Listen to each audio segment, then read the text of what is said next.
Hello,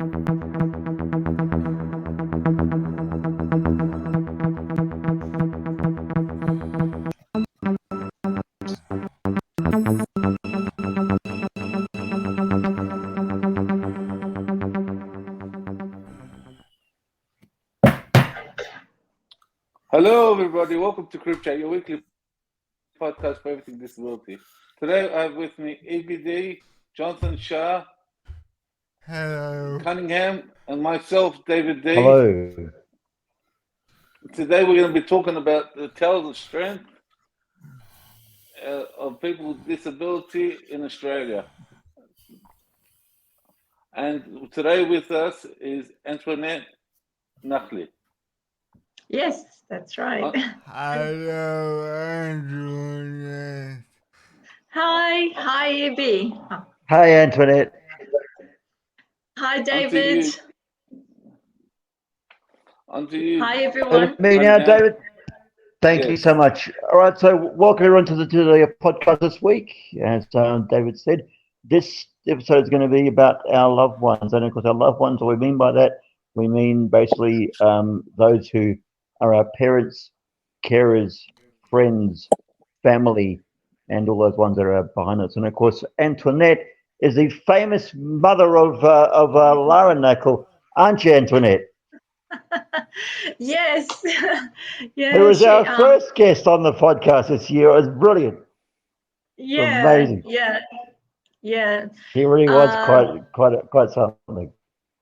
Oh, that's good. Thank you for this forum, and thanks for having us. Not a problem. Right now, so tell us about yourself and about your extraordinary life there, Yeah. Antoinette. What's the story behind you? How long do we have, Not bad. David? Tell me if I'm talking too much, because when you sent me the question, don't worry.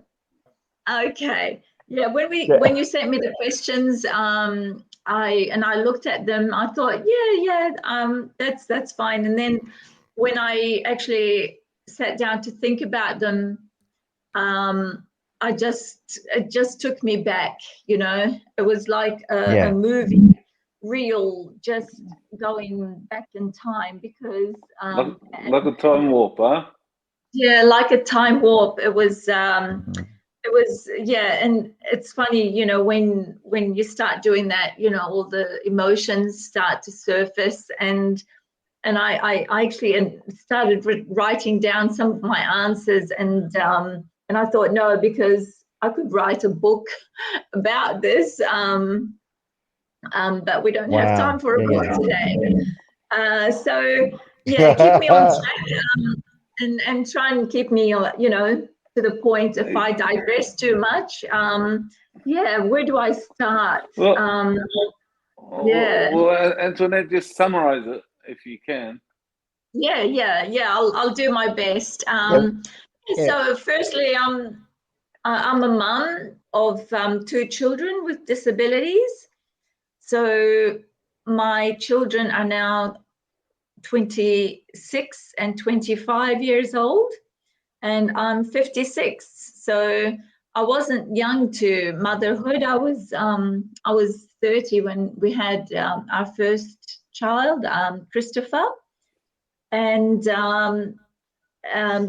we were so overjoyed to have a baby boy born, and he looked perfect, all the right things, the 10 fingers and toes, and beautiful looking, and we were so happy. And for the first 5 months of his life, he was just developing, doing all the right things, all the milestones. Every time we visited the pediatrician, he was reaching all the right milestones. We had no idea that there was something lurking there, that there was something wrong, until he was about 6 months, and we noticed he still wasn't sitting up, and he wasn't reaching out for little toys that we would give him, and so we thought we'd better go and check this out. So we saw the doctor, and he said it could be just a delay. So we waited a little bit more, and at that time I was talking to people that I was working with, and they said, oh, it sounds like maybe you should go and see a specialist. So we booked an appointment with a specialist, an eye specialist, and they tested him, they hooked him up to these computer, they had computer things stuck to his head, and in a dark room, and they did it's called an electroretinogram, and it just showed that it was a flat line, so he had no vision at all, and that was the first that we had actually that we were first time we were faced with the fact that our son was going to be blind, and that there was nothing that can be done. We thought, okay, doesn't see, what can we do? Glasses, operations, and the doctor was just shaking his head.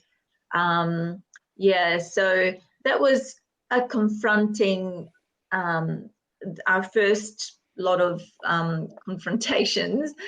And at that time we were living in Lebanon. So we're Lebanese by origin. I had moved, I had left Lebanon when I was 11 years old. But when I met my husband in New Zealand, he came to New Zealand, I met him there. We went to, after 5 years, we decided to get married. We went to live in Lebanon. So for me, it was a big culture shock going back to our, Lebanon, living there. And so to find that I was, away from my family, from my friends. My husband's family were there and they were very supportive, of course. But then I thought, how am I going to raise a child in this country who is blind? So all these other questions were going through my mind. And to add to this, at that moment, the doctor told us, I would advise that you don't go and have any more children because this is a genetic condition. So at that time, I was already 5 months pregnant with Lara. It was another, thing to take on, another, something to process. And in Lebanon, abortions are not forbidden. So the doctor just went, ahead and said, I would advise you to terminate the pregnancy.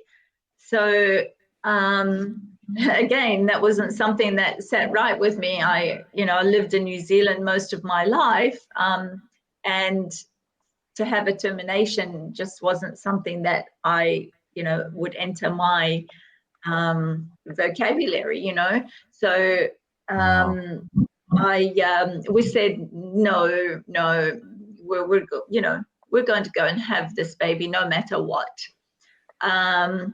And luckily we got Lara. So yay. Yeah. And so we went ahead. We left that the hospital on that day.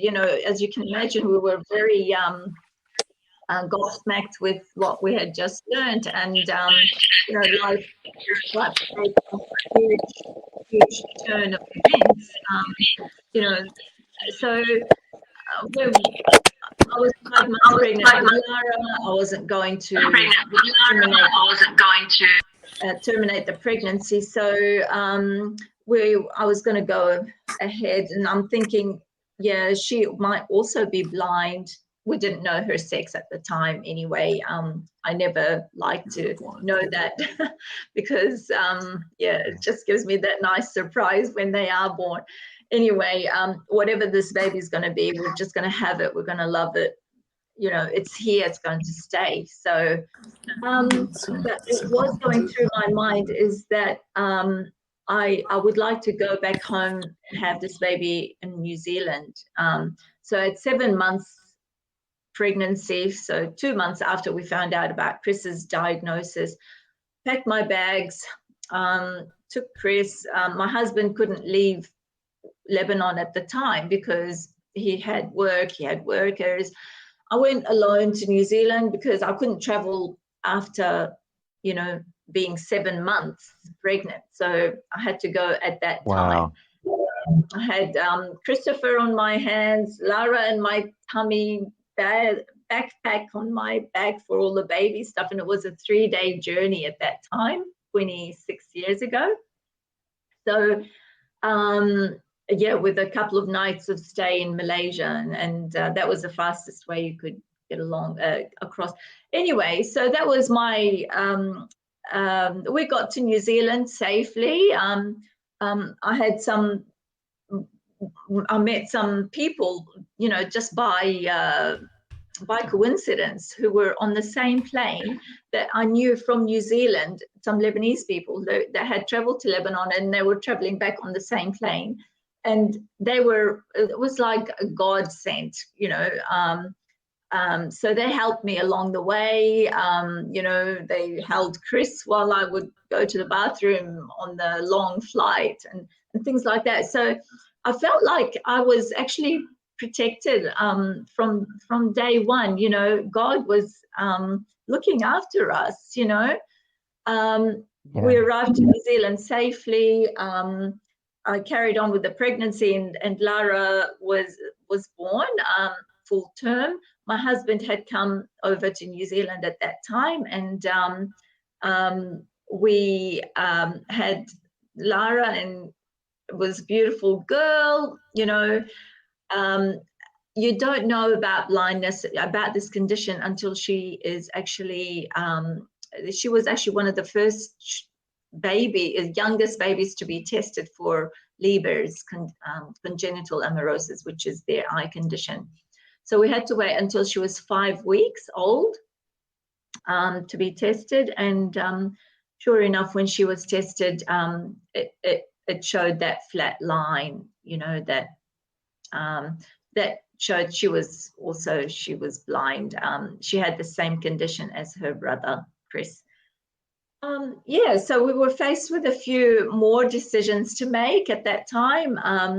I decided, we spoke about it with my husband. I said, look, we can't go back to Lebanon. I can't imagine raising 2 blind children in Lebanon. I would like to stay here. I know that there are more supports here in this country, in New Zealand, and we'll have the family around and they can help us. And we spoke about it. He said, okay, I agree, we won't go to Lebanon, but he would like to come to live in Sydney, because Sydney has a lot more opportunities for his work. And so we agreed that we would come to live in Sydney.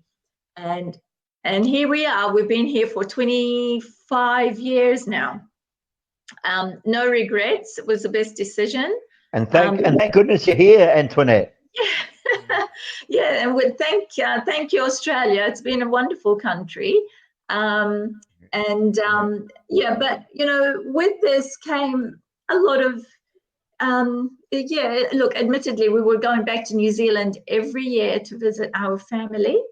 That was a promise that I had made. And so the children grew up knowing who, that their family was. They didn't get to know the Lebanese side until Lara was 16. That was the first time we were able to take her to Lebanon. We came here with nothing. We had to work hard, and we had to buy a house. We have to live. Travel wasn't something that we could do very easily, but the New Zealand trip was a must every year. So we were able to do that, and the children got to know the family that way, which was very, very important. And that way, we were given strength as well. You know, that the family is behind you. Doesn't matter that they're far away, but you hear those words of support. You know, to hear your family say, "We're here if you need anything," is so important. And to hear friends say, exactly. to hear friends say that you're doing a good job, that's so important as well. You know, it just gives you that propellant. Reassurance. Sorry, what was that? That it gives you that reassurance. Reassurance that you're doing the right thing, and it's just that word that means so much that you do long to hear as a carer, because you know you're doing things that you don't see other people doing, you know, with their children. You know, you don't have that measuring benchmark to measure against, because your children are so unique. You know, then you can't compare them to other children who are going to the same preschool, or your friends' children who are developing at their normal rate, you know. So it was really important, those trips going back and forth, but we were also developing great relationships here. You know, the early intervention that we received from Royal Institute for Deaf and Blind Children was amazing. They did great work with Lara and Chris to begin with. And that gave us hope about, you know, how they were developing. They were giving us the those benchmarks that we could,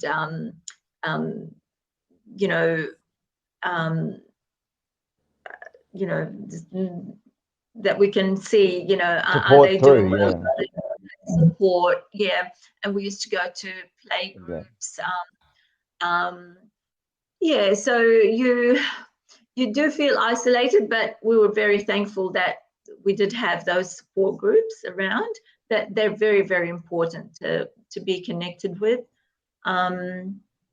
Yeah, so and you know, each step along the way teaches you things and adjusts your feelings and how you're going, you know. I was also working at the time, and talking with people at work, having a supportive work environment is also great, because, you know, work gives you that little bit of a break away from the caring, and makes you feel like you are productive in what you've studied and what you've worked all your life in your profession.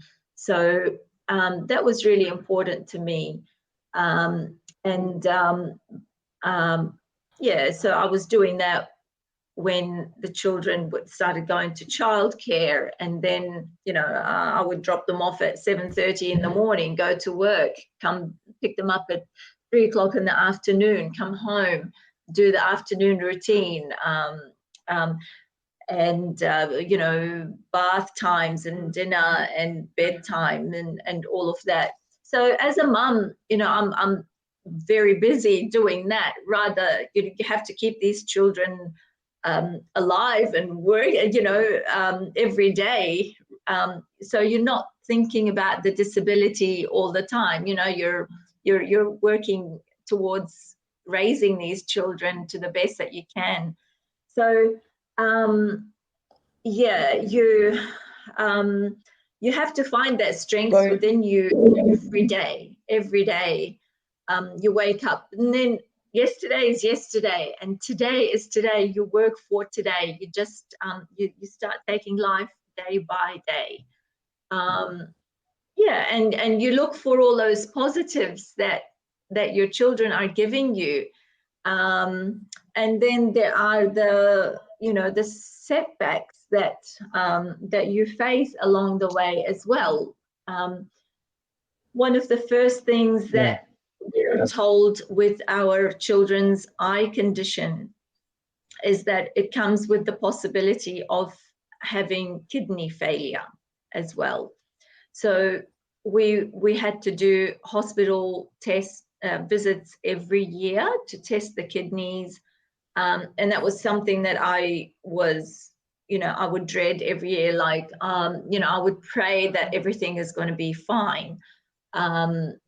And every year we would go and things are okay. I have a sigh of relief that, yeah, another year is down, they're fine, because the kidney thing was a life-threatening thing. The blindness wasn't a life-threatening.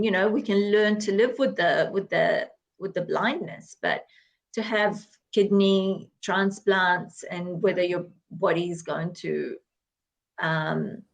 accept them, and that complicates things a lot more. So for us, that was more of a worry. Luckily, we after 10 years of testing the children year after year, it was found that we don't need to do it anymore, because it's not an issue. It's not developing to be an issue. So that Amazing. worry was sort of put to rest. And but then on the other hand, I was watching Chris and Lara, who are 14 months apart. That's the age gap between them. By the time, Lara, Chris was 3 and Lara was 2, I could see that Lara was sort of developing more than Chris was.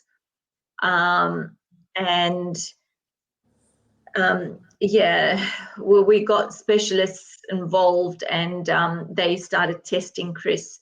By the time Chris was 4 years old, we found that Chris had intellectual delay and autism. So that sort of started us on another journey of, discovery. What does this all mean? How do we cope with all of this? We had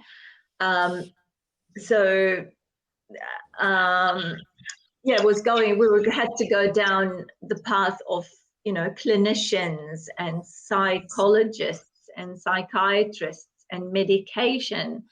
And that at that time was just really hard to deal with. The word medication, to medicate your child at the age of 5, or I still don't like to take medication myself. I refrain from taking Panadol till I'm about to die. So to come to those, accepting that you're going to have to give this medication to your child is really hard. And then we had to accept it, because to help him deal with himself, with what was going on, to help him deal with these behaviors that he was starting to develop, like hitting his head on the floor and things like this, I thought I would rather give him medication than to see him crack his skull, or break his bones. So some shifts in how we think. We had to make those adjustments as we went along the way. And then it wasn't just medication. Some medication was making him worse, and others. So we had to do trials of different things. And to see him go through all of that was really difficult. So schooling came along, and sending Chris to a special needs school was also hard. You imagine that your children are going to be fine, are going to grow up and be like everyone else, and they're going to be this or that, when you come to the realization that they are actually special needs, we have to deal with them in a different way. It's also confronting. But you move on, because Yeah. what's more important is that they are healthy, and you, as a mum, as parents, that's all you can do. You just keep them healthy and keep going and give them everything that they need to survive and to live and to thrive. Yeah, sorry, you were going to ask? Antoinette, yeah. Like I was just keen about it because I myself am actually partially blind, Oh, in my right eye. So, okay. so like for me, I've only ever seen out of one eye, like myself. And so I was keen to ask you just like how, I mean, how have you actually managed to deal with how you support your kids, like confidence in their body image and how they view themselves as young people, because it's an important, I mean, that's an important aspect of our lives, is how we view ourselves. So, I mean, how's that been for you with having both your kids like that, Yeah. being blind? I mean, Chris isn't quite aware of, because of his intellectual disability, he's not really aware of his self-image as such. On the other hand, Lara began asking questions, like she would, just from touching somebody, she would think, oh, this is a thin person. Oh, this is a big person. She's got no sight at all, as you know.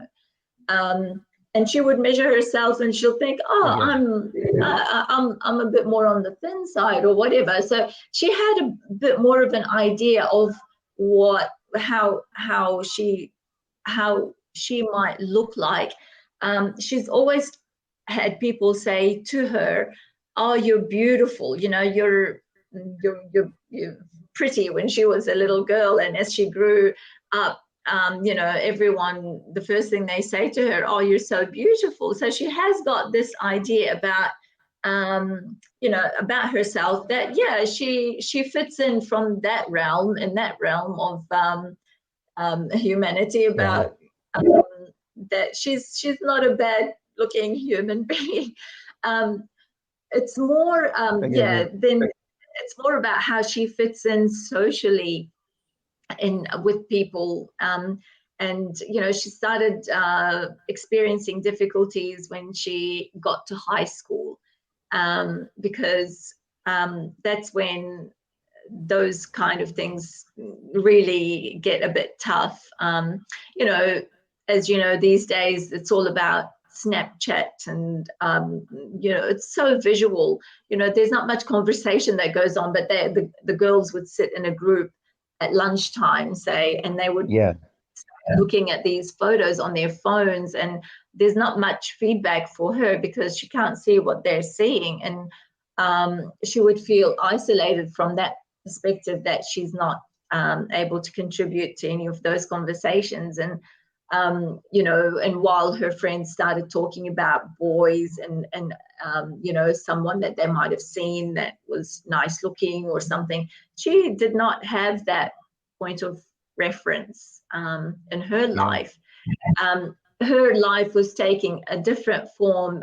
She's moving, all her life she's been more involved about her self-development, because she wanted to be as good as everyone else.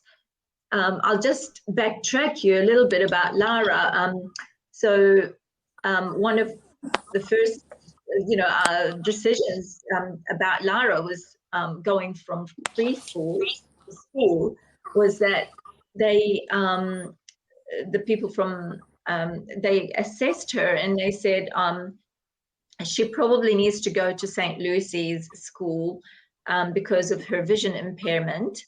And there wasn't, that we weren't sure about whether she had any developmental delays at that time. So we enrolled her at St. Lucy's, and she went there for 1 year.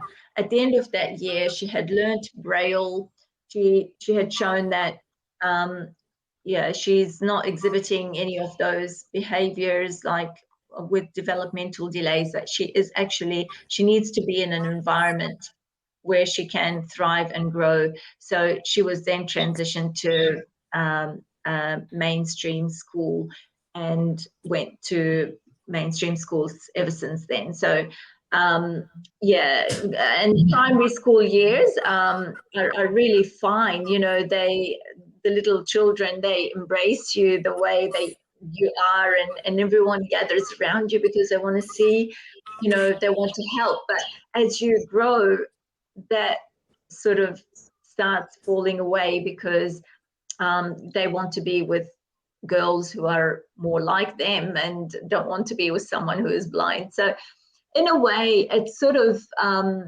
helped her get more into what she can do. And that's when she found her love for music and singing. And so throughout her school life, she was in choirs and she started singing solo, and that gave her so much. That gave her a presence in her own right.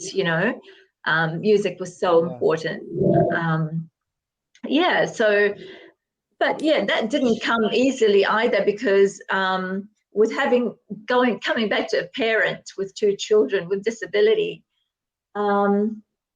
getting her to even, you're dealing with 2 different disabilities here, and you have to balance the 2. And I don't have family here to help me.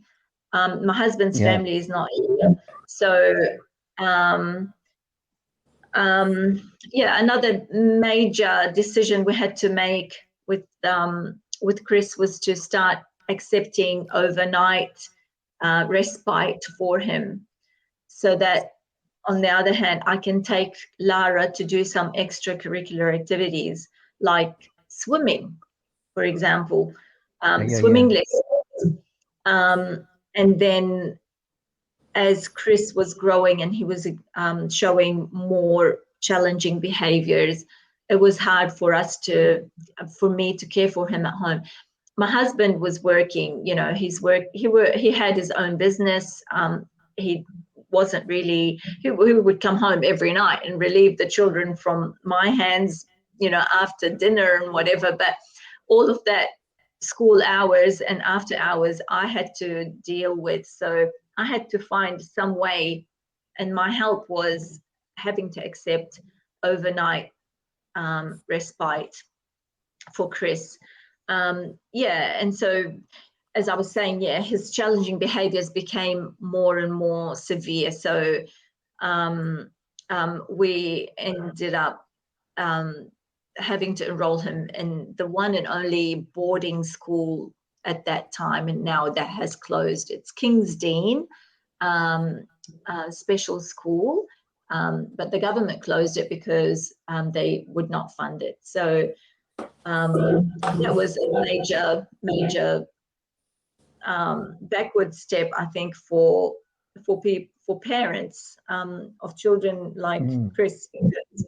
For me, that was that sort of saved our lives. We only did it because we were in crisis at that time, and that with him going Monday to Friday, staying there, 4 nights a week, that gave me the opportunity to be able to give Lara a few more things to do, like taking her to piano lessons and singing lessons.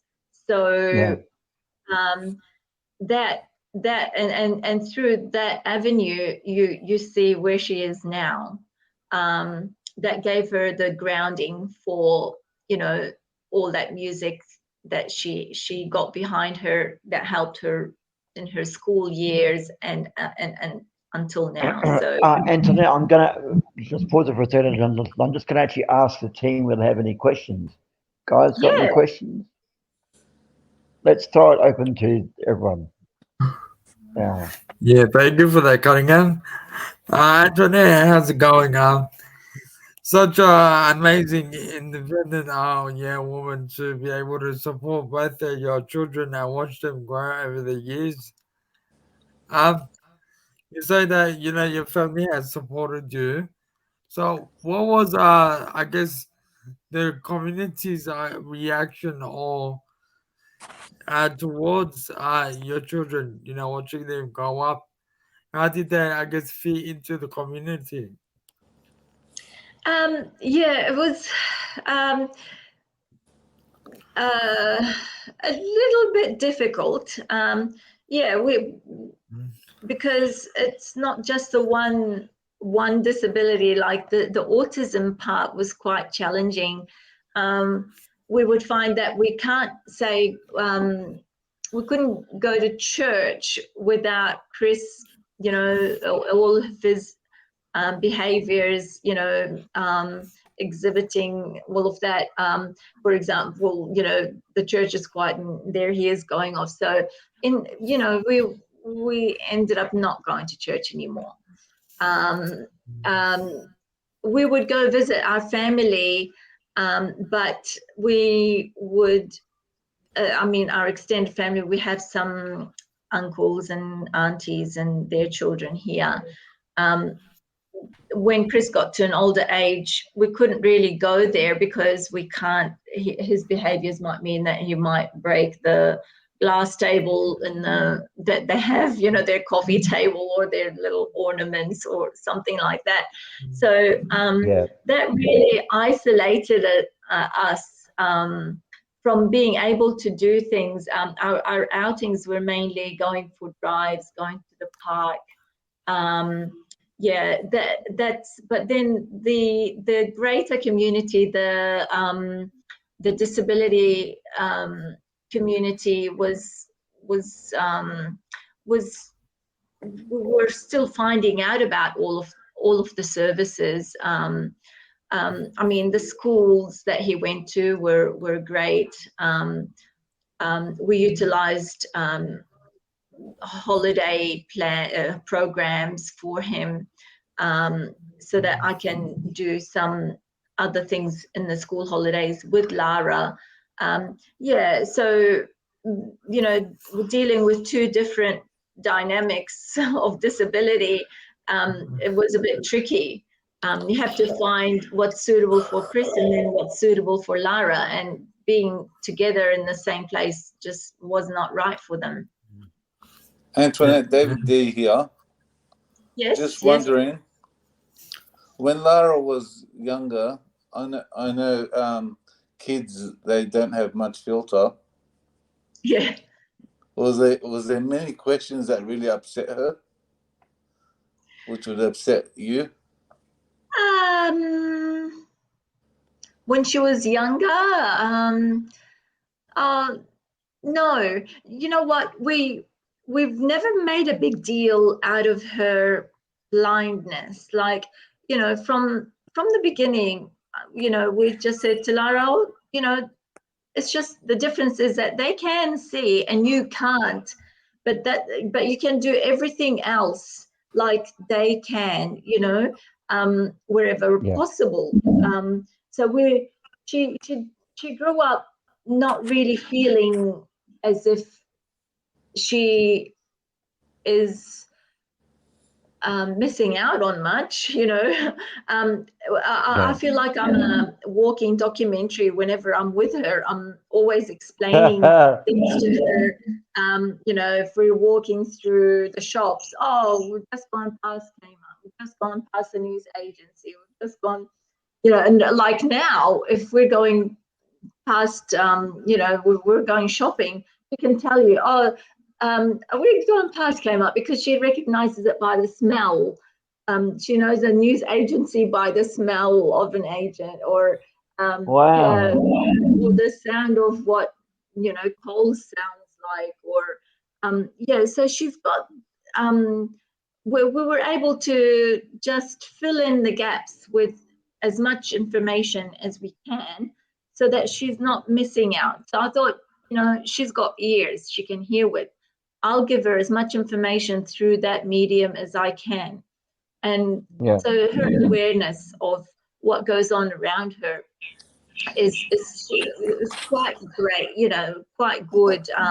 Yeah, so some questions like, you know, yeah, it doesn't hurt her when people say, oh, are you blind? Oh, you can't see, or you know, that doesn't really affect her, you know. And if they have any questions, you know, she answers. She seems to handle those quite well. Yes. Would you need to explain to people, like when they first meet her, how to actually describe things to them?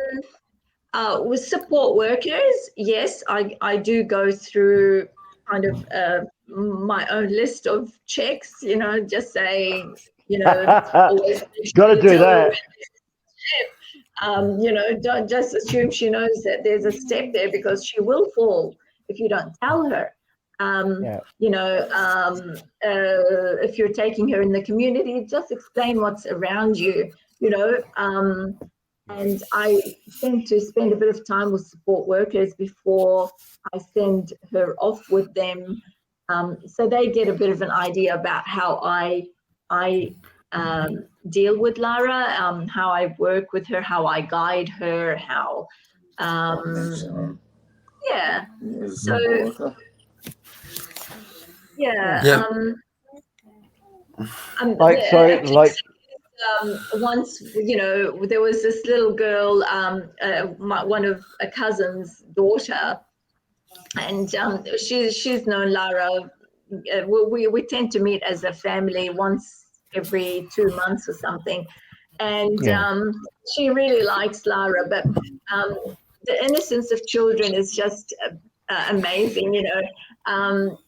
Like this girl, she knows Lara was blind, but next time she saw her, she said, "Lara, are you still blind?" And Lara would just laugh at that, and she'll just say, "Yeah, I'm still blind," you know. Yeah, so she's. Don't worry, I get that too. I get that from my nieces and nephews.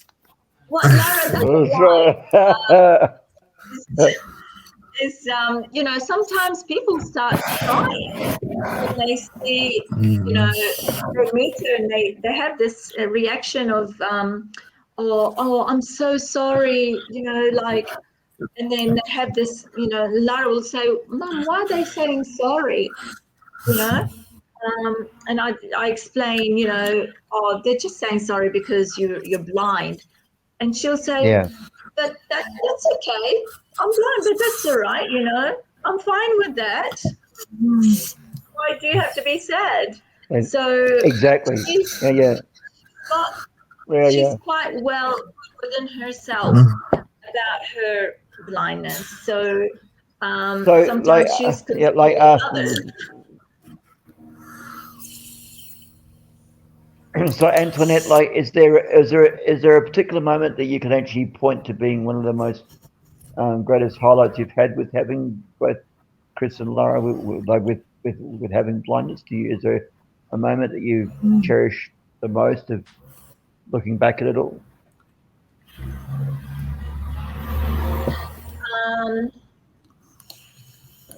You know, like so far.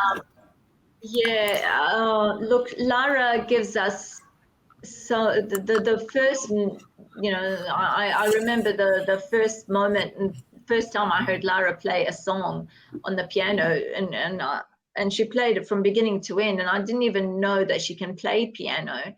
And I thought, wow, you know, she taught herself that. She did that all by herself, by ear.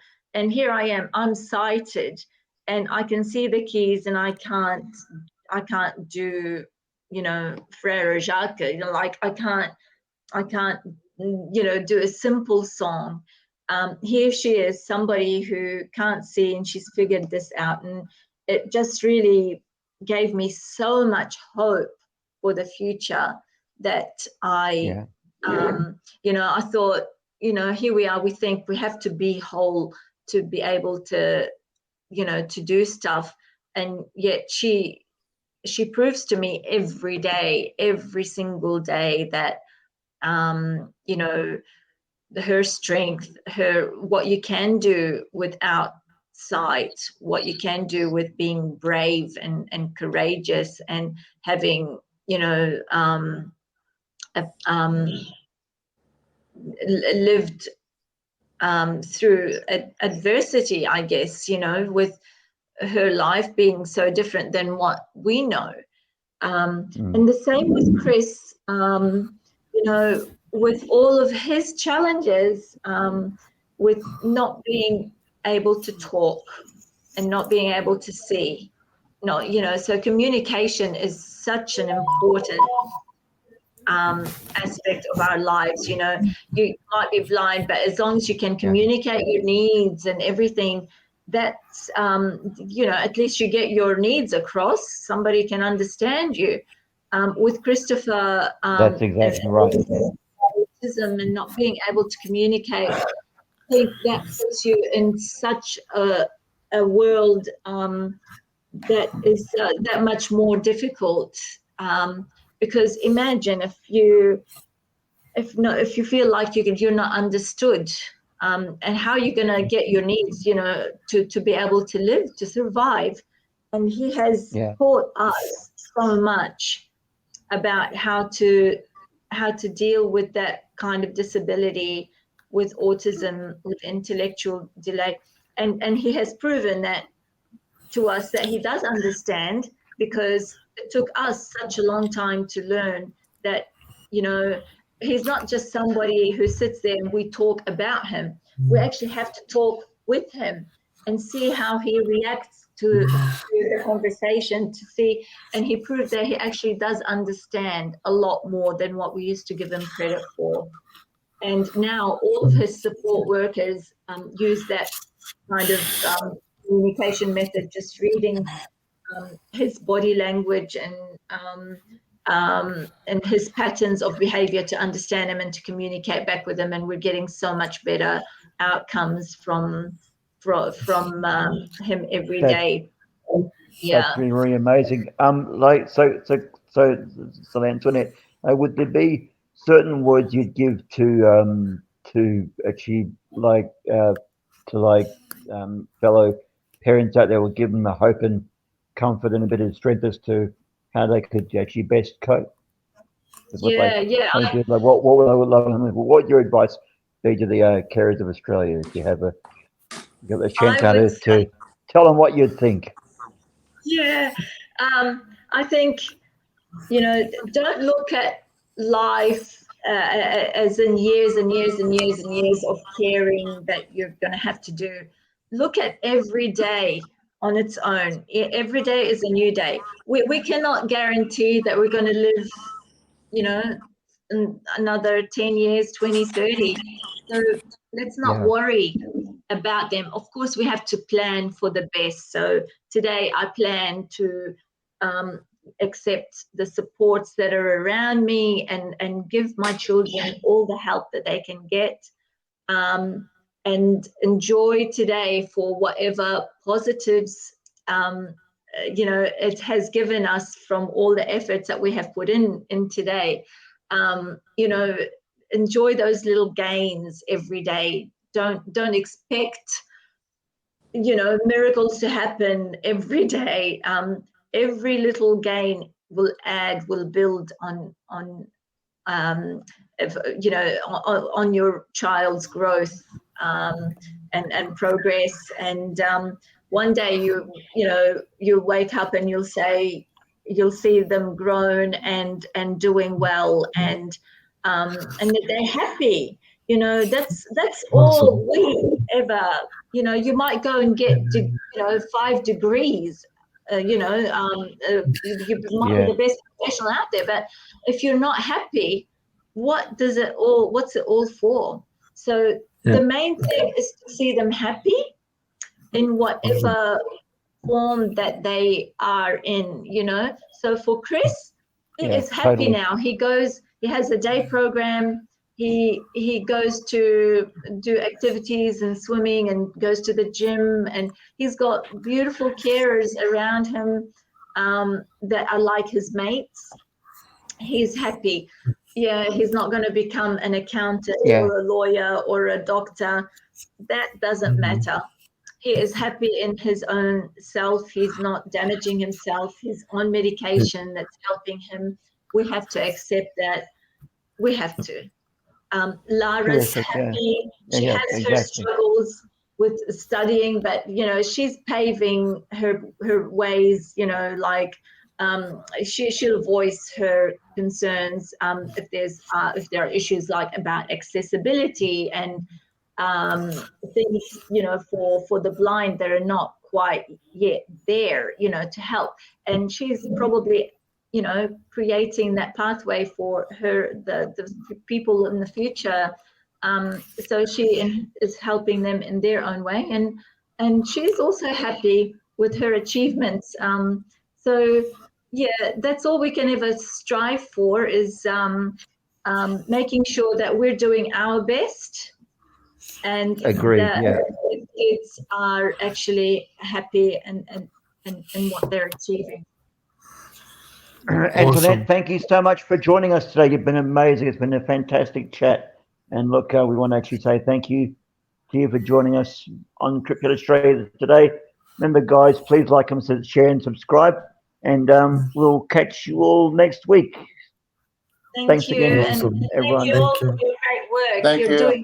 You're amazing. You're all doing great jobs. Thanks, guys. Thanks so much, Antoinette. Thank you. Thank you.